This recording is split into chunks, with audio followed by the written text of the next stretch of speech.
Muy bien, déjela ahí abierta. Hoy estamos celebrando en honor al Espíritu Santo. Hoy, 27 de noviembre, las asambleas de Dios en Colombia, todas las iglesias estamos unidas con ese propósito de darle el lugar que se merece, ese lugar de privilegio a nuestro Señor, el Espíritu Santo.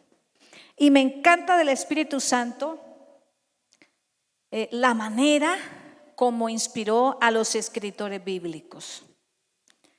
De una manera tan magistral, tan maravillosa, inspiró el escritor, el Espíritu Santo a este escritor y a todos los escritores bíblicos, que su palabra tiene vigencia hoy. Hoy se puede aplicar a cada caso. Eso me parece maravilloso. Cómo el Espíritu Santo dirigió a esos escritores para que hoy esas circunstancias que hace 2000 años vivió la iglesia a la que le escribe Juan, hoy también sea una palabra fresca que usted y yo podamos poner en práctica porque la necesitamos. Así que resulta que esa iglesia a la que le escribe Juan estaba viviendo una circunstancia, una situación.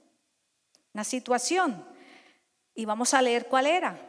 Vamos a leer el capítulo 1, versículos 8 al 10. Primera carta de Juan, repito, versículos 8 al 10. Si decimos que no tenemos pecado, nos engañamos a nosotros mismos y la verdad no está en nosotros. Si confesamos nuestros pecados, Él, Dios, es fiel, Jesús es fiel y justo para perdonarnos los pecados, y no solo para eso, no solo para perdonarlos, ¿para qué? Limpiarnos de toda maldad. Si decimos que no hemos pecado, le hacemos a Él mentiroso y su palabra no está en nosotros. Fíjese usted que esa situación por la que estaba pasando la iglesia a la que le escribe Juan es que había unos maestros que tenían una enseñanza falsa, una enseñanza errada. Y ellos decían, estos maestros, que no tenían una naturaleza pecaminosa, que esa naturaleza pecaminosa, esa tendencia al pecado ya había sido eliminada, así que ellos no podían pecar, estos maestros. Así que, por consiguiente, estos maestros tampoco les importaba mucho la sangre de Cristo y tampoco pensaban que necesitaban arrepentirse ni ser limpios con la sangre de Cristo. Pasaba en esa iglesia y pasa hoy también. Tenemos posiciones semejantes. Pasa en las películas, pasa también en la vida real. Pasaba en esa iglesia, pero hoy también pasa. Hoy en día también nos pasa. Tenemos la misma problemática. Hace 2000 años esa iglesia tenía problemas para enfrentar el pecado, los errores, las fallas, las flaquezas humanas. Hoy nosotros también enfrentamos los mismos dilemas de cómo tenemos que afrontar nuestras flaquezas. Y fíjese, una de las maneras como los creyentes, usted y yo, la Iglesia Catedral de Vida, afronta de manera equivocada sus propias flaquezas es la negación. Por eso he titulado este día el mensaje: negación versus confesión. Negación versus confesión. Una de estas maneras es la negación. Hasta los psicólogos conocen que la negación es un mecanismo de escape que tenemos los seres humanos, una manera de sacarle el cuerpo a nuestra realidad. Por supuesto, una manera equivocada, una manera inadecuada. Entonces, a esa posición de que no hay pecado o el pecado no es tan importante, más bien otras cosas en la vida cristiana son importantes, el autor nos plantea que debemos darle la importancia adecuada. Darle la importancia adecuada, porque no darle importancia a nuestras flaquezas, a las fallas que nosotros cargamos, a esos errores o pecados que están en nosotros, es el peor autoengaño. Es una forma de autoengaño y es peor que una mentira evidente, porque todos somos pecadores por naturaleza y por obra. Todos somos pecadores por naturaleza y por obra. Pongo un ejemplo, uno de nuestros hijos, pequeño, tenía entre 2 o 3 años, y se pone a jugar con la loción de su papá. Su papá le había dicho: no juegue con esa loción, no me juegue con esa loción porque esa loción es muy cara, déjela ahí. El papá se va, juega, se pone a jugar con la loción, la derrama, y este niñito no creo que no había cumplido 3 años, va y la llena otra vez con agua y la vuelve a colocar ahí. ¿Quién le enseñó a este muchachito a hacer esto? Respuesta: tiene una naturaleza pecaminosa. Tiene un instinto para hacer lo que se le ha dicho que no haga, para desobedecer. Usted y yo también tenemos la misma naturaleza de ese niño que nos da risa. Fíjese, la malicia indígena que decimos en Colombia, ¿sí? Tiene esa malicia indígena. Entonces, también por obra, porque ya se le había dicho, ¿cierto?, que no lo hiciera. Así que nosotros somos pecadores por naturaleza y por obra. Así que, mi hermano, aún después de que nosotros venimos a Cristo, de que somos llenos con el Espíritu Santo y hablamos en lenguas por la influencia tan buena del Espíritu Santo, todavía pecamos. ¿Cuántos dicen amén? Todavía yo peco, se lo confieso, y todavía necesito confesarlo, como lo estoy haciendo con usted esta mañana, con usted que está siguiéndonos de lejos. Es una realidad que nos cuesta admitir.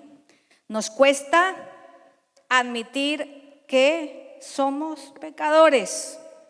Inclusive a la sociedad que no tiene a Cristo le cuesta admitir que un cristiano todavía peca, porque un cristiano peca y eso las redes sociales estallan. Fulanito de tal, que era creyente, que había confesado, digamos que es un artista, una figura pública, y fíjese lo que hizo, y empieza en el Cubo y en la red, en Facebook, porque es algo difícil de admitir. Es difícil de admitir. Así que esto estaba pasando en la iglesia de Primera de Juan, pero también pasa hoy. El apóstol escribe para corregir ese falso concepto acerca del pecado. Es muy difícil admitir las faltas, los errores, los pecados, aún delante de Dios. Nos es difícil porque nos sentimos cuando confesamos, cuando admitimos primeramente a nosotros mismos que tenemos flaquezas, nos sentimos desnudos. ¿Usted por qué cree que Adán y Eva se sintieron desnudos y se escondieron? Porque es que eso es un golpe a nuestro orgullo. Es un golpe directo a nuestro orgullo. Requiere humildad, no solo sinceridad. Reconocer nuestras faltas requiere humildad. A nadie le gusta reconocer delante de sí mismo, admitir, o delante de otras personas que tiene fallas. ¿O a quién le gusta? ¿A quién siente placer? Ay, yo me siento feliz de decirle a ustedes que yo soy una vieja cantaletera con mi esposo. Qué felicidad siento de reconocer eso. ¿Cierto? Que eso no es cierto. Uno le da pena, le da vergüenza. Uno lo esconde, lo mete por allá abajo de la cama donde nadie lo vea. Porque admitir nuestras faltas requiere humildad y sinceridad. Y la mayoría lo que hacemos es decir, no, yo no tengo ningún error. Yo no soy así, yo no soy mentiroso, yo no soy mentirosa. Lo que pasa es que no me gusta dar información. No, pero no soy mentiroso, no soy mentiroso. No me gusta dar información que usted no tiene que saber. Yo no soy de mal genio, no. Es que ustedes me provocan.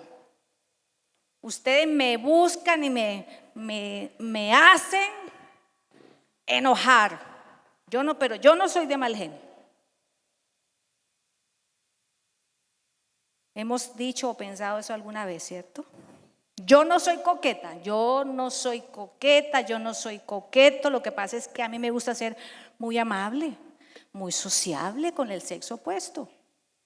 Pero no, yo no soy así.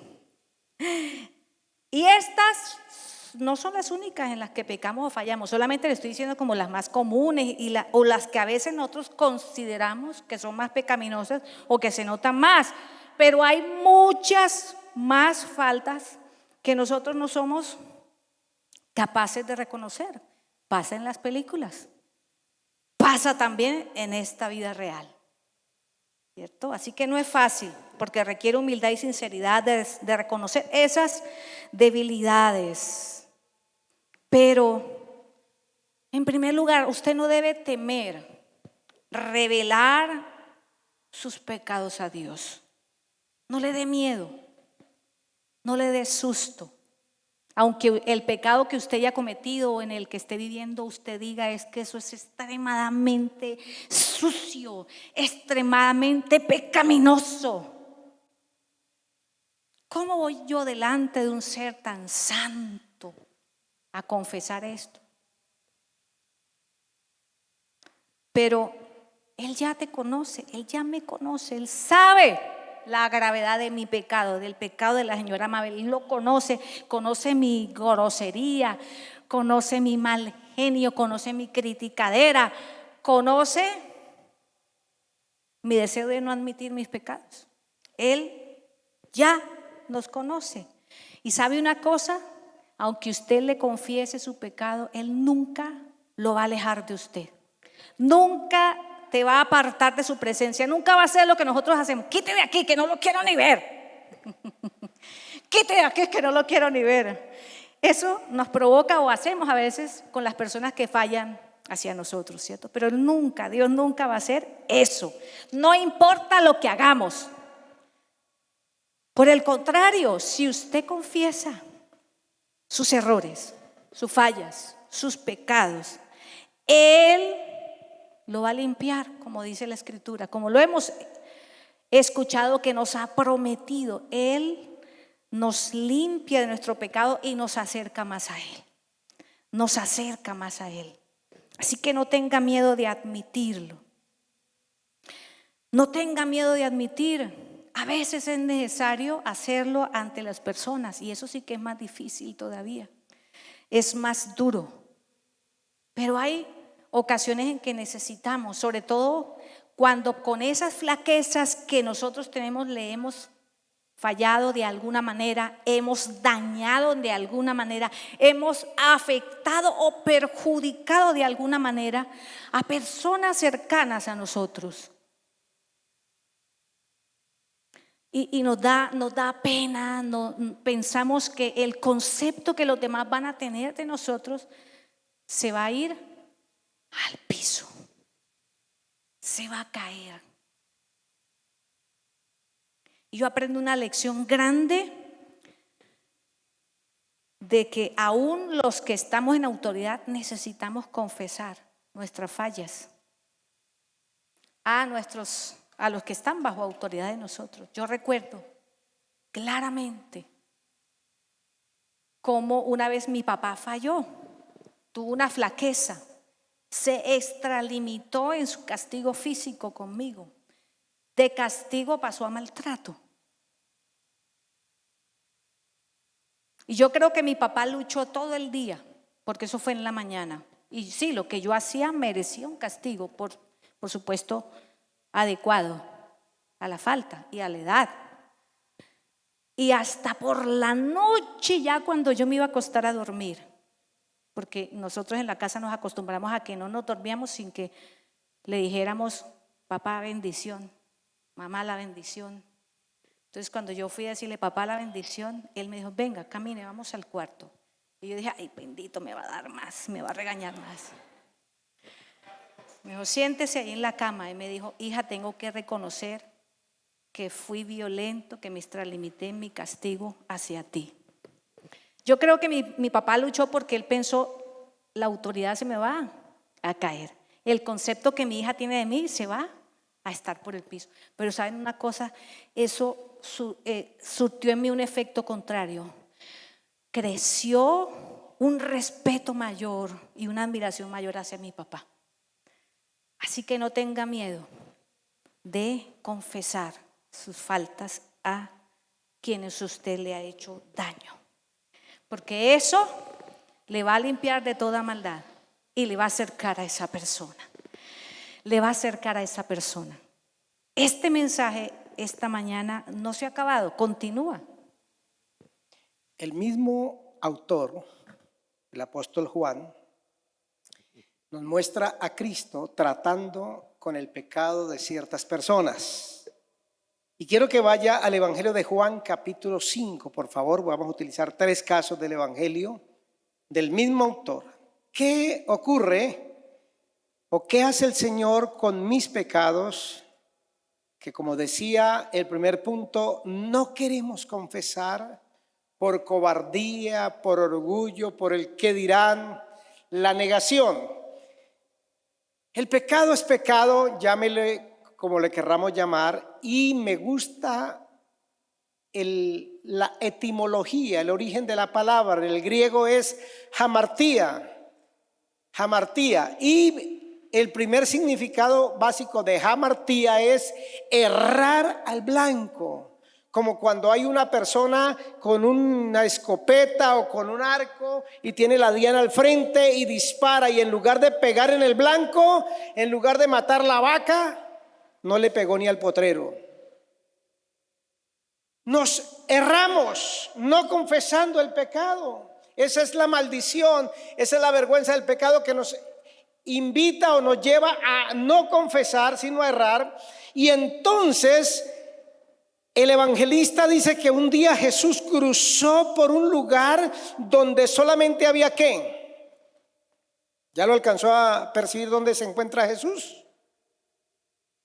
En un sanatorio, dirían en México, en un hospital, diríamos en Colombia, un lugar donde había muchos enfermos.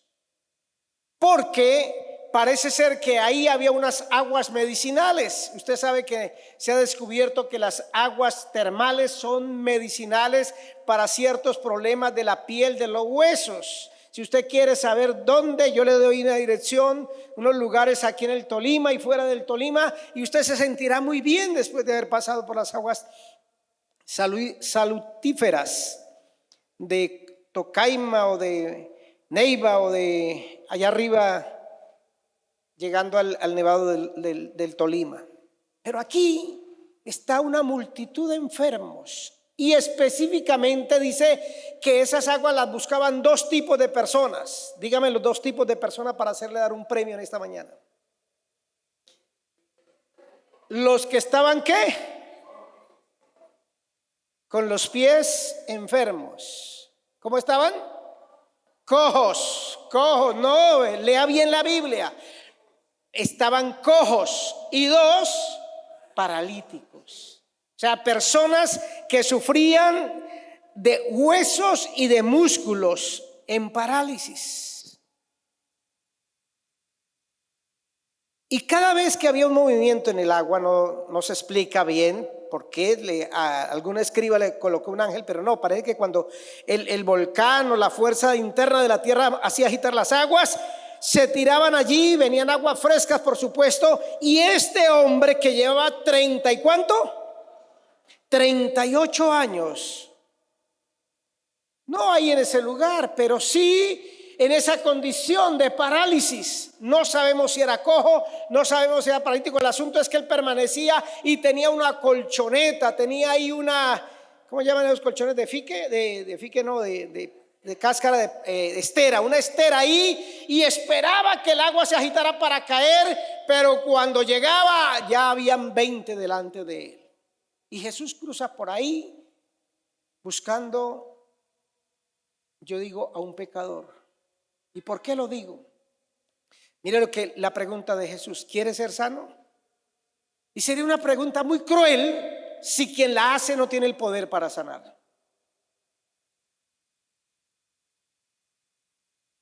Y entonces el hombre está desinteresado, no sabe quién le hace la pregunta, le dice: mire, lo que pasa es que cada vez que el agua se mueve y yo trato de llegar allá, por favor, Señor, no tengo a nadie. Vea, ni la familia lo acompañaba en su miseria. Qué condición más triste: paralítico al borde de la piscina donde podía haber sanidad, nadie le ayudaba, nadie le tiraba una mano. Y Jesús le hace la pregunta. Y él cree que es un curioso el que viene ahí, es una persona que tal vez quiere ser cruel con él. Y entonces viene la orden de Jesús: levántate, toma tu estera y anda. Toma tu colchoneta y anda. Y el hombre al instante, me gusta, mira los verbos: levántate, número 2, toma, número 3, anda, número 4, al instante aquel hombre quedó sano, así que tomó su camilla y echó a andar.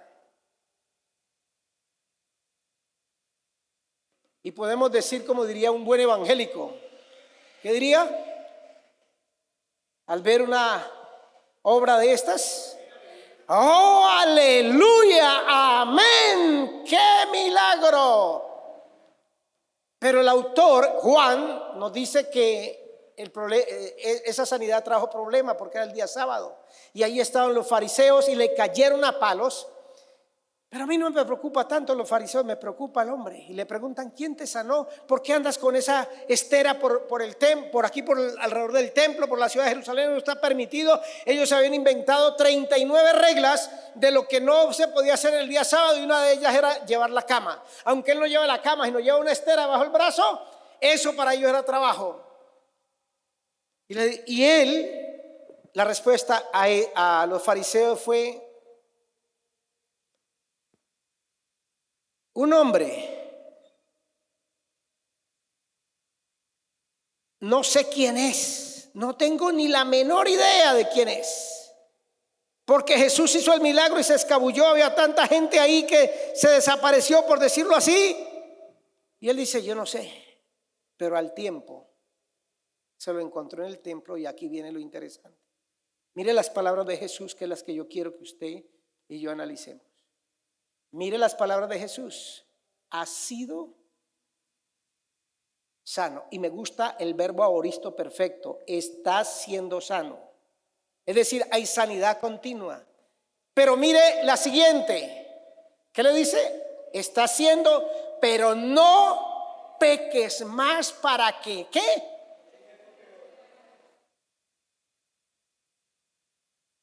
Tremendo. Mira el Señor cómo trata su pecado y mi pecado reflejado en este hombre.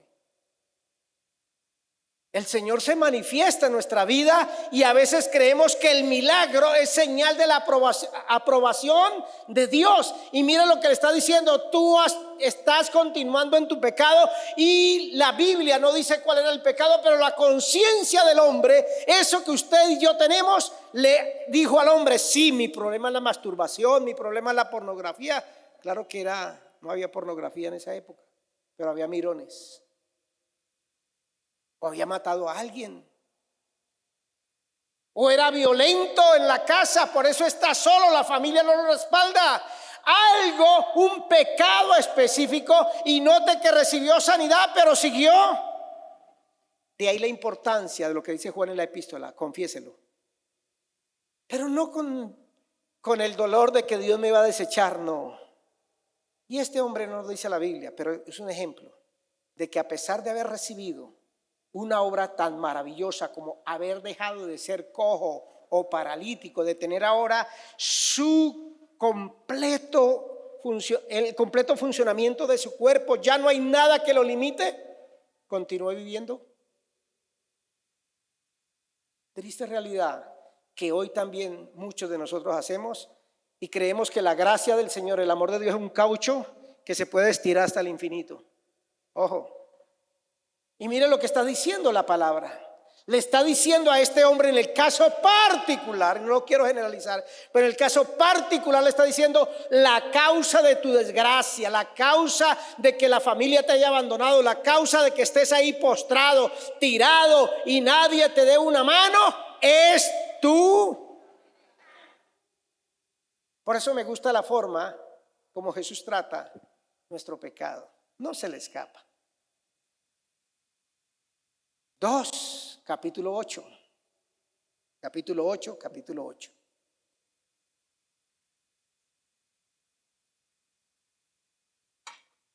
Unos escribas y fariseos instalaron unas cámaras para pillar a una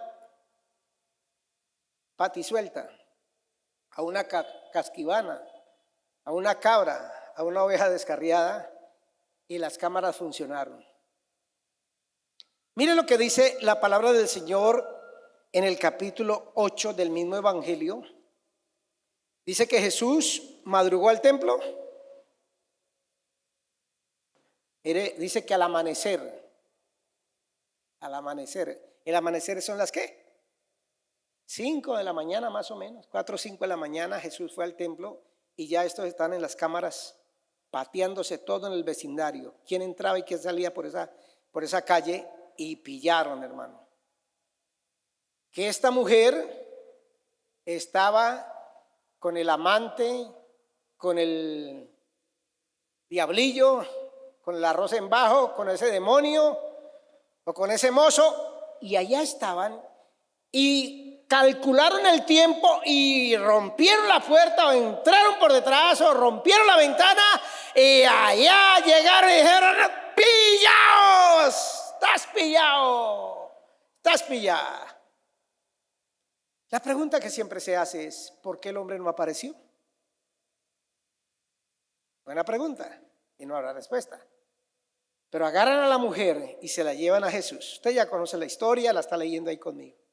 Se la llevan y le dicen: mire, en la ley el municipio debe aportar 2 volquetadas de piedra y nuestra ley nos dice que esas piedras deben caerle a esta mujer. ¿Usted qué dice? ¿Cuál es su opinión? ¿Qué piensa usted del pecado flagrante? Mire que el otro lleva 38 años enfermo a causa de su pecado. Esta no, tiene 1 hora, 5 minutos y 36 segundos, Jesús, que le acabamos de pillar el pecado. ¿Usted qué opina? ¿Usted qué dice? Y como siempre, Jesús tiene una manera de tratar nuestro pecado sin hacernos caer en vergüenza. Agachó la mirada. ¿Por qué? Había una dama desnuda delante de él, porque el original dice así, que la trajeron no en paños menores, en traje de Eva la trajeron. Y él se agachó y empezó a escribir y el ambiente se pone tenso. Yo puedo pensar en la mujer en ese momento. Por un lado, mirando las volquetas del municipio, piedras de 3 kilos, de 2 kilos, de 1 kilo, de media libra, ahí están listas. Y ahí hay una turba de varones, machos hombres, que dicen: la mujer es la culpable de todas mis desgracias, de mis pecados. Mugres mujeres, apedrémosla. Y por el otro lado está el gran maestro, el gran rabino, el hombre que ha mostrado condolerse de la tragedia humana, como ya lo vimos en el capítulo 5, y la mujer está ahí. Y entonces dice la palabra del Señor que a pesar de que ellos le estaban tendiendo una trampa con esa pregunta, él se puso a escribir en el suelo. Y como ellos insistían o lo acosaban, se levantó y dio su famosa respuesta. Hermanitos, el que no tenga inmundicia en su vida, tire el primer bloque, el primer ladrillo. Y dice la palabra que desde el más viejo, mire esta verdad. Uno diría, ay, tan lindos los viejitos. ¿Qué mal puede pensar un viejito? La hermana Petronia con sus 86 años ya es un angelito de Dios. Ajá. Dice desde el mayor, desde el más viejo hasta el más joven, pero también igual de pecadores.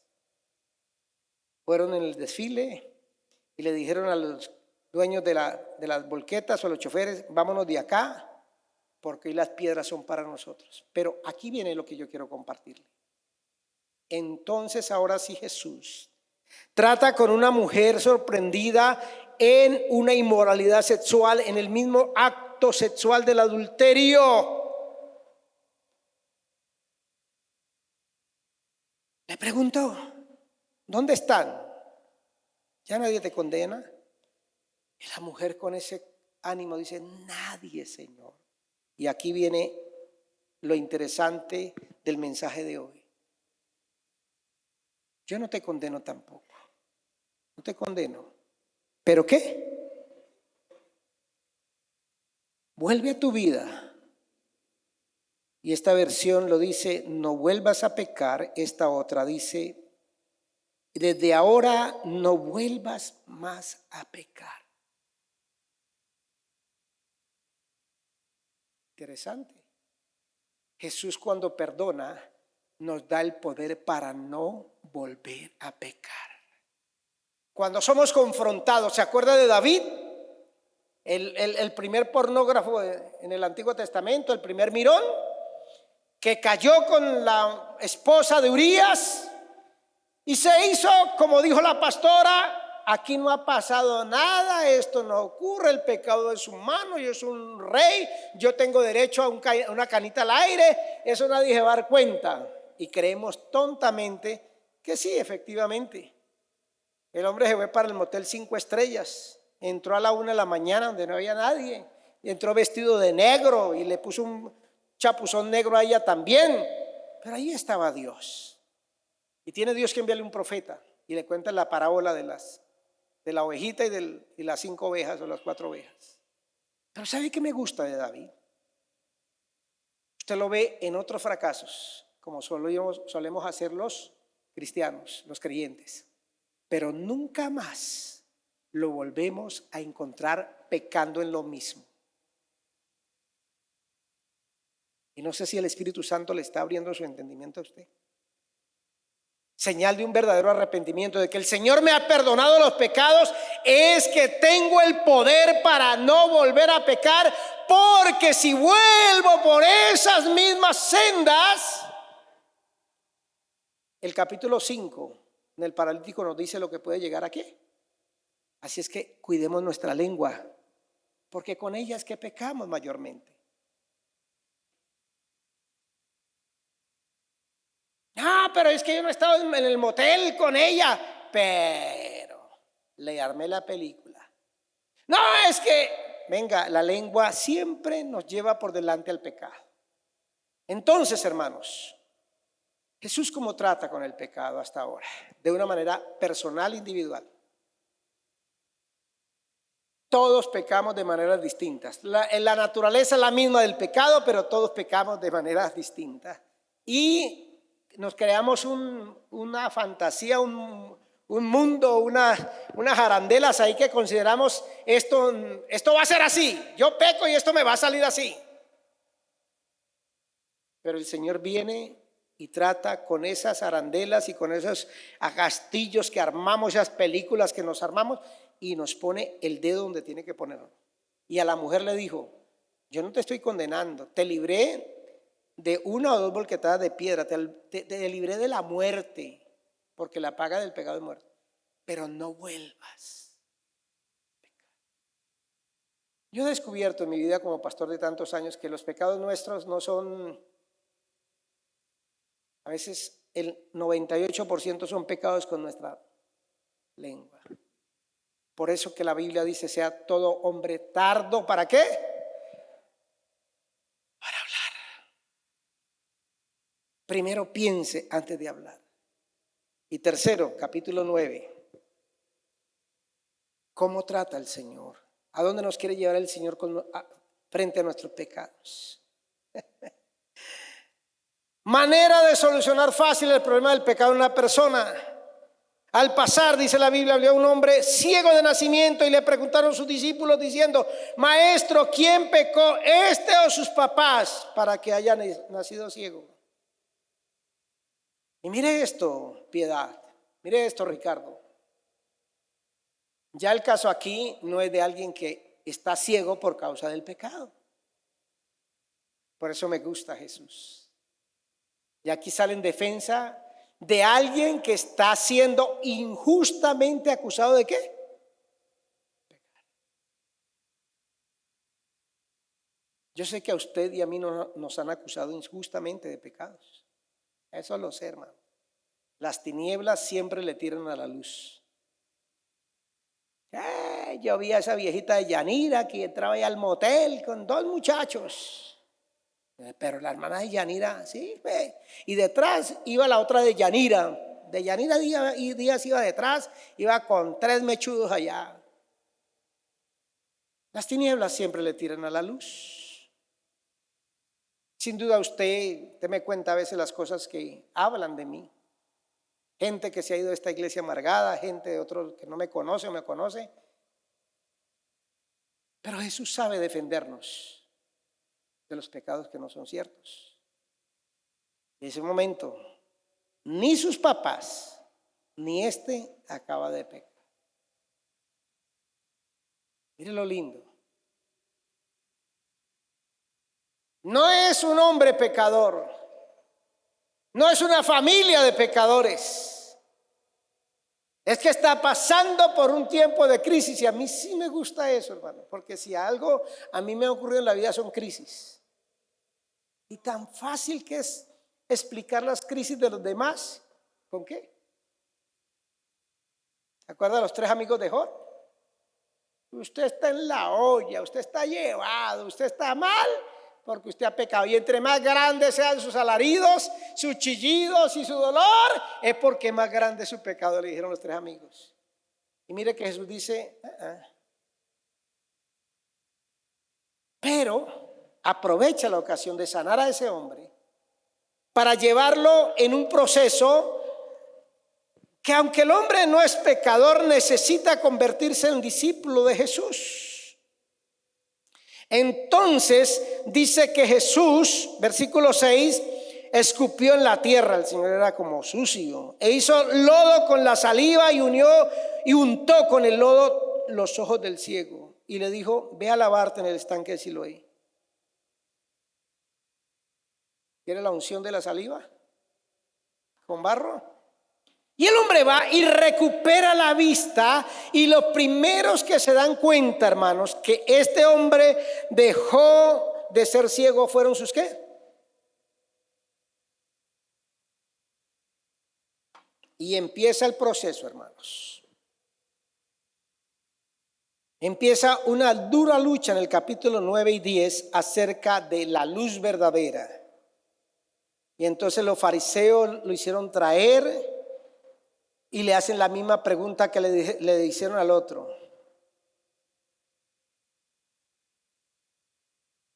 ¿Qué ha pasado? ¿Quién te ha abierto los ojos?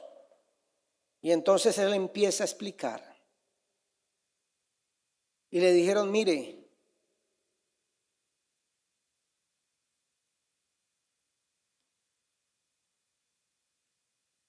él me untó barro en los ojos, versículo 14, el versículo 15, me lavé y ahora veo. Y entonces empiezan las críticas. Ese no viene de Dios. Y entonces, cuando no se dan satisfechos con la respuesta de él, llaman a los padres. ¿Ese es su hijo? Sí, él es nuestro hijo. ¿Y cómo es que habiendo nacido ciego, ahora ve? Y él dice: yo no sé, ya es adulto, pregúntenle. Y entonces Lo llamaron por segunda vez, versículo 24, los judíos al que había sido ciego y le dijeron: júralo por Dios, a nosotros nos consta que ese hombre es pecador. Y mire la respuesta: si es pecador no lo sé, respondió el hombre, lo único que sé es que yo era ciego y ahora veo. Y siguen ahí. Y viene el asunto del discipulado, versículo 28. Discípulo, sé que de ese lo serás tú. Porque se está formando un discípulo, están haciendo un discípulo. Y allá lo quiero llevar con esto, mire. Días después, Jesús se lo encontró, ¿en dónde? En el templo. Versículo 35. Lo echaron de la sinagoga, sí señora. De allí lo echaron. Jesús se enteró de que lo habían expulsado de aquel hombre y al encontrarlo le preguntó: ¿crees en el Hijo del Hombre? ¿Quién es, Señor? Dímelo para que crea en él. Pues ya lo ha visto, le contestó Jesús, es el que está hablando contigo. Creo, Señor, declaró el hombre, y postrándose le adoró. Mire el proceso de alguien que está siendo acusado falsamente de pecado, convertido en un ¿qué? Dele la gloria a Dios. Esas acusaciones falsas contra usted y contra mí nos pueden hacer que nos convirtamos en auténticos discípulos de Jesús. Y cuando llegue el momento de confesar nuestro pecado, tendremos que decir: sí, en estos 35 cargos, de los primeros 34 yo soy culpable, pero del 35 no. Y el Señor me sacará inocente del cargo 35. Esto para decirle que no podemos lavarnos en inocencia completa. Pero cuando es pecado, el Señor lo trata de manera personal y particular. ¿Y cómo lo hace? Y la pastora decía que hoy estamos, colóquese de pie, estamos celebrando el Día del Espíritu Santo en las Asambleas de Dios en Colombia. El 27 de noviembre del 2022 declarado Día Nacional del Espíritu Santo. ¿Sabe cómo trata el Señor con nuestro pecado individual? Aparece su Espíritu Santo. Y en el mismo evangelio el evangelista dice que Él hace lo que no puede hacer el pastor, ni la hermana Diomara, ni la hermana Diana, ni el hermano Ricardo, ni el hermano Camilo. Él sí nos convence, Él sí convence a mí, empedernido y duro y negativo en el sentido de que niego mi pecado. Él sí me convence. Y me dice: Isidro, estás tratando mal a tu esposa, debes cambiar. Isidro, estás usando mal tu lengua. Pero ¿sabe qué? Lo hace de manera personal. Y me advierte y me amonesta. Me gusta cómo termina Juan diciendo: hermanos, no niegue el poder de la sangre de Cristo, nos está diciendo Juan. Porque Él sabe que nosotros le vamos a fallar 1 y 1000 veces. Pero también espera que en esas 1 y 1000 veces hay algunas que nunca más volvamos a pecar. Y usemos de la sangre de Jesús, es decir, del sacrificio de Jesús en la cruz, hecho de una vez y para siempre. Porque cuando Él murió en la cruz, por mi fornicación, por mis mentiras, por mi chisme, por mi adulterio, por mi altivez, por mi mal carácter, Él no solamente estaba perdonando mis pecados pasados, todo ese pasado, sino mi presente y los pecados del futuro. Pero tengo que usar de la sangre de Jesús.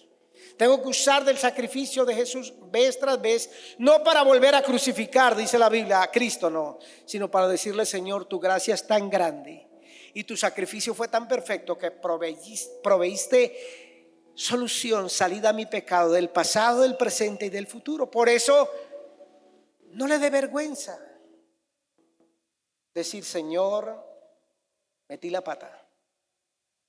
Señor, tengo unos pensamientos que hasta el diablo se pone colorado cuando los ve. El diablo, que le gusta la maldad, y cuando ve mi manera de pensar dice: yo salgo de acá porque este me puede prender eso. A veces el diablo aprende de nosotros. Se lo digo bíblicamente.